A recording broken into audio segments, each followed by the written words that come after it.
Delobuch. Lebo keď mi je zima, tak si pustím kúrenie.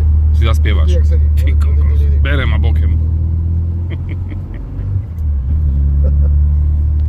Takže toto je Mini Cooper, alias auto, ktoré vám poviem históriu. Vzniklo to takto.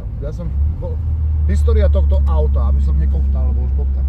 História bola následovná. V Bratislave som sa pohyboval po centre pred 10 rokmi a zrazu som uvidel toto Mini, ako už ešte s anglickou vlajkou na streche obiehalo pomedzi auta a na semaforoch som ho dochytil a hovorím, aké pekné auto máš. A on, že je na predaj. Ja hovorím, nie, hej, koľko chceš? Povedal sumu, nebolo to nič rôzne. Dnes tak kúpite horský bicykel neelektrický. A hovorím, dobre, tak berem ho. Tak som šiel do bankomatu, vyberal som tých pár korún, dal som mu ich, auto mi dal do ruky. Zobral som Peťa gitaristu, dal som mu vzadu kombo, gitaru a hovorím, chod do Košic. A prišiel na ňom do Košic.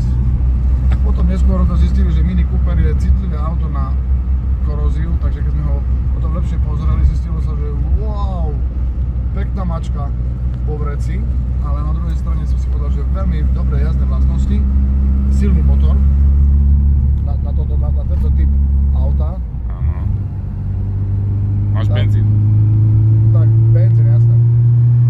Tak hovorím, tak sme ho zrekonštruovali, robil ho Ďusi Vaško, nebohý, môj dobrý kamarát, motorkár Harleyák so svojou partiou. A keďže to je malé auto, bolo treba pinzetu a veľmi malé náradie na to, aby sa to auto dokázalo zložiť. Trvalo to chvíľku. Všetky nové náhradné diely na Mini som robil cez pána Polo. Pán Polo sa volá, on žije niekde za Bratislavou a je to veľký fanúšik Mini Cooperov a má veľkú aj takú partiu ľudí, ktorí chodia na týchto minikoch potom po celom Slovensku, majú všelijaké zrazy, ale ja na to čas veľmi nemám. Jasne.